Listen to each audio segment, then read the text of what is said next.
vous allez bien. On se retrouve aujourd'hui pour réaliser une magnifique cagoule au crochet. C'est un modèle super facile et rapide à confectionner. Dans ce tutoriel, je vais vous donner toutes les astuces pour réaliser ce modèle de la taille naissance jusqu'à une taille homme. Je vais également vous donner toutes les billes si vous souhaitez adapter votre matériel. Je vous laisse faire pause et noter la liste du matériel. Pour ma part, j'ai opté pour le fil Naya de chez Loupation. Ce sont vraiment des pelotes magnifiques, 100% acrylique. C'est super agréable de travailler avec parce que le travail monte super vite. Et pour avoir déjà réalisé pas mal de petits ouvrages avec ce fil sur ma chaîne, dont des grands, avec le fameux plaid boho, je peux vous assurer que c'est un fil au top, qui tient vraiment dans le temps et qu'on peut laver facilement. Donc, j'ai utilisé mon fil Naya, 100 grammes, 25 mètres. Et vous allez pouvoir retrouver de nombreuses teintes sur la boutique donc de Loupation, www.loupation.com. Pour ma part, j'ai également utilisé un crochet taille numéro 8. De la taille naissance jusqu'à la taille ado, vous aurez besoin de 2 pelotes. Pour les tailles adultes, je vous recommande 3 pelotes. Donc, j'ai réalisé encore une fois cet ouvrage avec un crochet numéro 8. Et pour ma part, je suis venue opter donc pour l'emploi d'un petit bouton afin de venir attacher mon petit pompon. Mais ça, je vous explique tout directement dans cette vidéo. La fiche de réalisation est bien évidemment disponible directement dans le petit i en haut à droite ou sur mon site internet www.lecrochetdeplume.com. Et sur ce, on est parti avec le tutoriel. Donc dans ce tutoriel, les informations vont s'afficher à l'écran au fur et à mesure concernant donc les tailles que vous souhaitez réaliser. Pour ma part, je vais utiliser un crochet taille numéro 8. Et donc, mon fil Naya, je vous recommande également l'utilisation de petits marqueurs. Je vais cependant vous montrer comment prendre vos mesures, tout simplement si vous souhaitez utiliser un fil différent ou partir en freestyle, ça peut être toujours utile. En fait, il faut réaliser une maille chaînette qui part du haut du front jusqu'à tout en bas de la nuque. Donc, peu importe que vous vouliez faire une taille enfant, une taille ado, une taille bébé, une taille adulte, la mesure, en fait, de la chaînette, ça doit être du haut du front jusque tout en bas de la nuque. Après, plus vous allez vouloir adapter votre modèle, vous pouvez allonger voilà, le col. C'est vraiment à vous de voir. Moi, en tout cas, voilà comment j'ai construit mon modèle.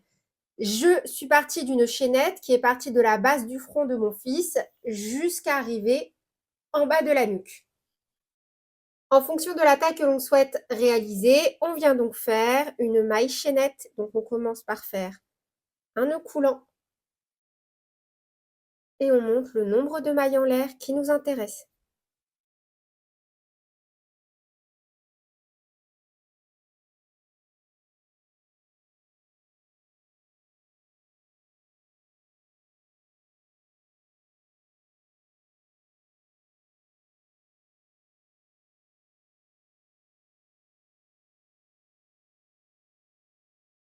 Une fois qu'on a réalisé la chaînette donc, qui nous intéresse, on vient faire une maille en l'air supplémentaire pour lever le rang, un jeté et on va piquer à chaque fois seulement, voyez, dans le brin arrière. Donc là, on a le brin arrière, le brin avant.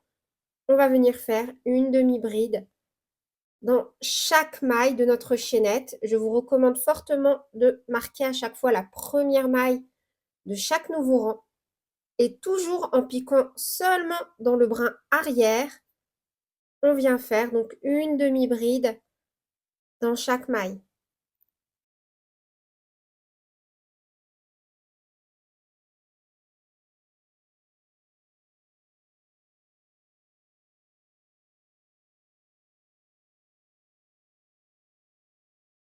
Donc pour ma part, puisque j'ai réalisé une maille chaînette de 28 mailles en l'air plus une, je dois me retrouver avec un total de 28 demi-brides.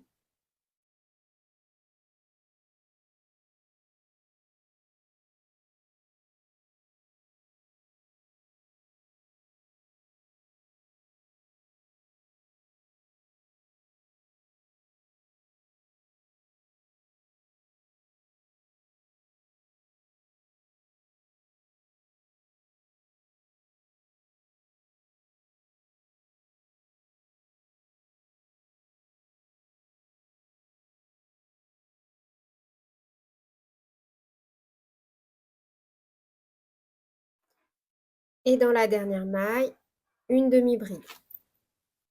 On va maintenant travailler de l'autre côté de la chaînette. Donc directement dans cette configuration-là, on va refaire une demi-bride dans chaque maille du rang précédent. Par exemple, si vous avez fait 28 demi-brides de ce côté, de l'autre côté, vous devez également forcément refaire 28 demi-brides. Donc, c'est comme si en fait on avait travaillé une augmentation dans chaque maille. On travaille à chaque fois une demi-bride dans chaque maille. Donc, un jeté, on tourne, voyez, et cette fois-ci, on va travailler de nouveau seulement dans le brin arrière, car en tournant notre travail, le brin avant devient dorénavant le brin arrière. Et on refait donc des demi-brides. Donc là, juste pour celle-ci, petite astuce. Pour la première, tirez bien votre fil pour ne pas avoir de trou, d'espace disgracieux. Voyez, vous allez la faire un peu plus serrée que les autres, juste la première. Comme ça, au sommet de votre petit ouvrage, vous n'aurez pas de trou. Hop. Et hop. Voyez, comme ça. Vous verrez de toute façon, au rang d'après, si vous avez travaillé trop lâche, vous allez voir que vous allez avoir un trou et vous allez certainement avoir envie de redéfaire pour faire un peu plus serré ici, c'est pas grave. Donc là, on fait tout simplement de nouveau une demi-bride dans chaque maille qui se présente à nous.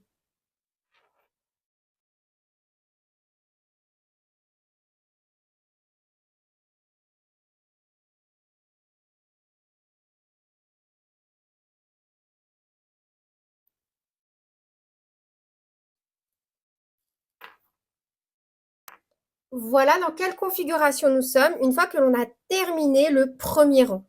On a travaillé de chaque côté de notre maille chaînette.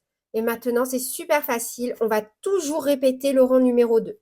On va travailler en faisant des rangs aller-retour, comme ceci, jusqu'à obtenir la largeur que l'on souhaite. Donc, on commencera chaque nouveau rang par une maille en l'air, on tourne, un jeté, on saute donc la maille en l'air que l'on vient de faire, on plie dans la deuxième maille à partir du crochet et toujours dans le brin arrière. Et on fait notre première demi-bride. Et on va tout simplement faire une demi-bride dans chaque maille qui se présente à nous. Une demi-bride dans chaque maille du rang précédent. Du premier rang au dernier rang de cette étape de notre cagoule, on doit toujours avoir le même nombre de mailles.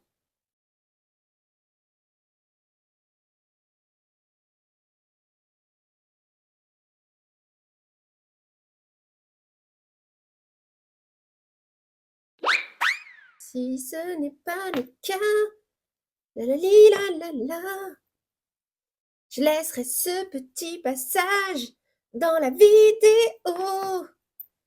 Je me suis dit que ça pouvait être rigolo de pas couper au montage le son. Comment j'avance devant les prises vidéo. Oh, oh, oh, oh. Les gens pourront peut-être trouver ça rigolo. Ou au contraire dire « Oh non, c'est trop !» Elle est marteau de chanter à gogo quand elle fait du croc-croc. Au moins vous comprendrez mieux pourquoi je mets des petits marqueurs.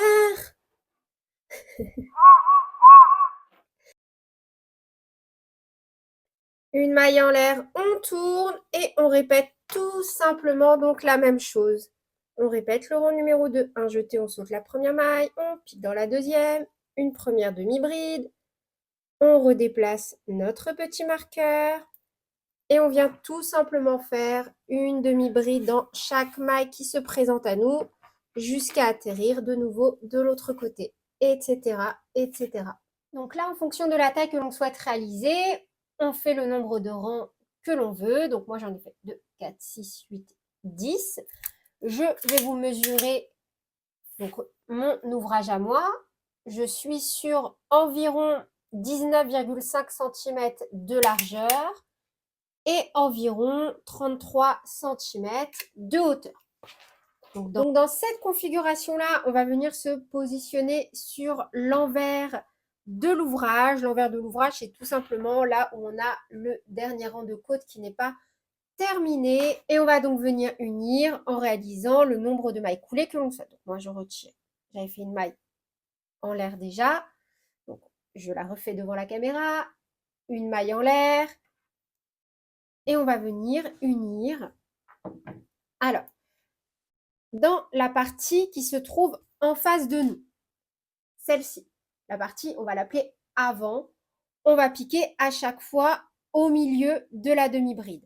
Et dans la partie arrière, où en fait on a réalisé nos dernières demi-brides, on piquera à chaque fois seulement dans le brin arrière. Donc on va venir piquer vraiment dans la demi-bride comme ceci.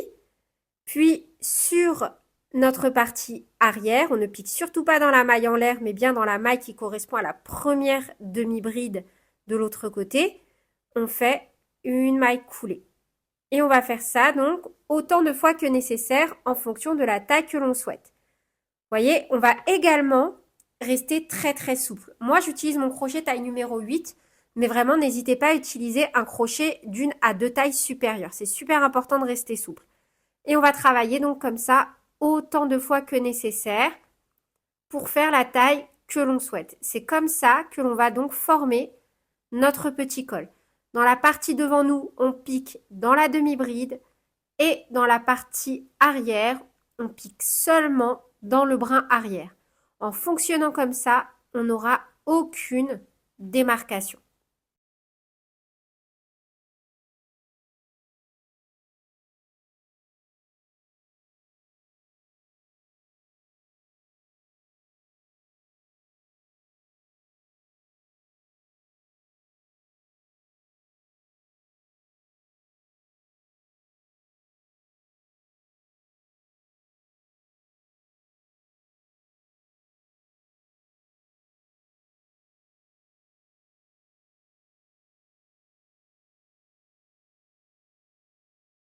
On termine en réalisant une maille en l'air, on coupe et on stoppe notre fil. Vous voyez, on n'a aucune démarcation. C'est vraiment une technique qui vous permettra d'avoir un rendu nickel au niveau de vos finitions. Donc, on réalise une maille en l'air, on coupe notre fil et on n'a plus donc qu'à venir cacher nos petits fils pour avoir un rendu nickel. Moi, je vous recommande également de venir réaliser un petit blocage avant d'utiliser votre cagoule pour la première fois. Si vous ne savez pas comment en faire, je vous laisserai un lien vers un tuto en pas à pas dans la description de cette vidéo. Et là, vraiment, je suis super contente du résultat. Je pense qu'il y a de fortes chances que j'en réalise aussi une pour mon mari. Voilà, donc là, je vous propose de passer à la pose du petit pompon. Maintenant, si comme moi, vous souhaitez venir mettre un petit pompon, alors attention avec les cheveux des filles, moi je vous avoue que si j'avais fait ce modèle pour moi, je n'aurais pas fait, je n'aurais pas mis le petit bouton. Je préfère juste vous le dire, ou peut-être à l'extérieur, voilà, faudrait essayer. Je pense que ça le fait aussi à l'extérieur. Bon, là, comme moi, j'ai envie de pouvoir laver facilement ce modèle, le porter avec ou sans le pompon. Je trouve ça aussi sympa quand des fois, voilà, on a une grosse doudoune, on n'a peut-être pas forcément envie d'avoir un pompon. Là, j'ai vraiment envie de rendre ce modèle assez flexible. Je vais venir tout simplement coudre un petit bouton à l'intérieur comme ceci pour ensuite pouvoir venir tirer avec un crochet sur mon élastique et agripper mon pompon. Donc là, je vais venir dans un premier temps coudre un petit bouton. Et donc, une fois que j'ai fixé mon petit bouton, donc voilà le résultat. J'ai bien fait attention à ce que on ne voit pas de fil de l'autre côté puisque je n'avais pas de fil gris. Et vraiment, si vous avez des cheveux longs, si ce bonnet est pour une personne qui a des cheveux longs, vraiment, mettez le bouton à l'extérieur. Voilà. Enfin, après, vous faites comme vous voulez. Mais je vous recommande très très fortement de le mettre à l'extérieur. D'ailleurs, si vous avez des astuces, n'hésitez pas à les donner également en commentaire. Donc là, à l'aide d'un crochet plus petit, je viens tout simplement ramener mon élastique de l'autre côté et j'en profite pour le bloquer avec mon bouton. Et voilà, comme ça, j'ai une petite cagoule que je peux facilement passer en machine sans abîmer mon petit pompon. Et voilà, c'est tout pour cette vidéo. J'espère qu'elle vous aura plu. Sur ce, je vous fais plein de bisous. Prenez bien soin de vous et à très bientôt pour de nouveaux tutoriels. Salut!